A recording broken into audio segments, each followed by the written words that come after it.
मायानगरी मुंबई पर अब तक का सबसे बड़ा संकट। एक तरफ पानी की बूंद बूंद के लिए हाहाकार और दूसरी तरफ इतनी भयंकर गर्मी और बिजली कटौती कि लोग अपने घरों को छोड़कर रात गुजारने के लिए समुद्र तटों पर भाग रहे हैं।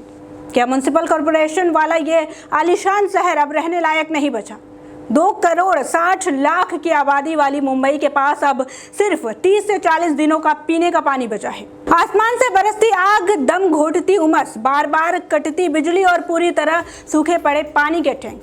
अगर अगले कुछ दिनों में बादलों ने मॉनसून का रुख नहीं किया तो इतिहास का सबसे बड़ा जल संकट यानी वाटर क्राइसिस इस शहर को घुटनों पर ला खड़ा करेगा। क्या थमने वाली है भारत की आर्थिक राजधानी? मायानगरी मुंबई के इस चमकती हुई चकाचौंध के पीछे बेबसी और लाचारी की एक ऐसी कड़वी सच्चाई छिपी है जिसने आज पूरे देश को हैरान कर दिया है। तपते हुए टीन की छतों वाले घरों में जब बिजली चली जाती है तो दम घुटने जैसी स्थिति बन रही है। इसी बेबसी की वजह से वर्सोवा बीच पर सैकड़ों परिवार खुले आसमान के नीचे सोने पर मजबूर हैं। लेकिन मुसीबत यही खत्म नहीं होती।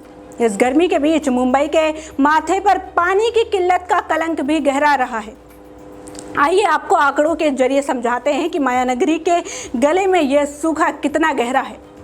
मुंबई को पानी सप्लाई करने वाली 7 प्रमुख झीलों का वाटर स्टॉक गिरकर सिर्फ 10.35% पर आ गया है। मौसम विभाग यानी IMD के मुताबिक इस साल अल नीनो के असर के कारण साउथ वेस्ट मॉनसून कमजोर रहने की आशंका है। अब ये अल नीनो क्या है इसे समझिए। आसान शब्दों में कहे तो ये समुद्र का बुखार है। जब पैसिफिक ओशन में समुद्र की सतह का पानी ज़रूरत से ज़्यादा गर्म हो जाता है तो उसे अल नीनो कहते हैं। इसके कारण हवाओं का रुख बदल जाता है और इसका सीधा नतीजा यह होता है कि हमारे भारत में मॉनसून कमज़ोर हो जाता है और बारिश में देरी होती है। इसी अल नीनो की वजह से मुंबई का मॉनसून अटक गया है और गर्मी ने सारे रिकॉर्ड तोड़ दिए हैं। मौसम की इसी मार को देखते हुए प्रशासन ने अब पूरे शहर में यह बेहद सख्त कदम उठाया है। BMC यानी बृहन मुंबई म्युनिसिपल कॉरपोरेशन ने पूरे शहर के डोमेस्टिक और कमर्शियल यूजर्स के पानी में बड़ी कटौती लागू कर दी है। इंडस्ट्रियल और कमर्शियल जगहों पर 20% तक पानी काट दिया गया है।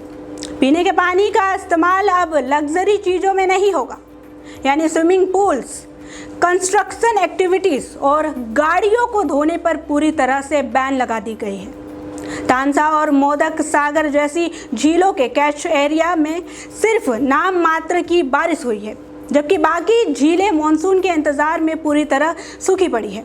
सवाल सिर्फ प्रशासन की तैयारियों या सरकार के नियमों का नहीं है। वर्सोवा बीच के इन तस्वीरों ने मुंबई में हाउसिंग, गरीबी और बुनियादी इंफ्रास्ट्रक्चर पर बड़े सवाल खड़े कर दिए हैं। लेकिन याद रखिए, यह सिर्फ मुंबई की कहानी नहीं है।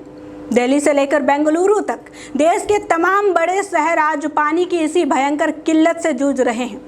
अगर आज हमने कोई ठोस और परमानेंट प्लान नहीं बनाया तो देश के सभी महानगर ऐसी ही घुटनों पर आ जाएंगे। अब मुंबई की किस्मत पूरी तरह से कुदरत के हाथों में है। जब तक मॉनसून मेहरबान नहीं होता तब तक पानी और बिजली दोनों का संभल कर इस्तेमाल करना हर नागरिक का फर्ज है। नियम सख्त है, सरकार अलर्ट पर है, लेकिन असली परीक्षा अब जनता की है।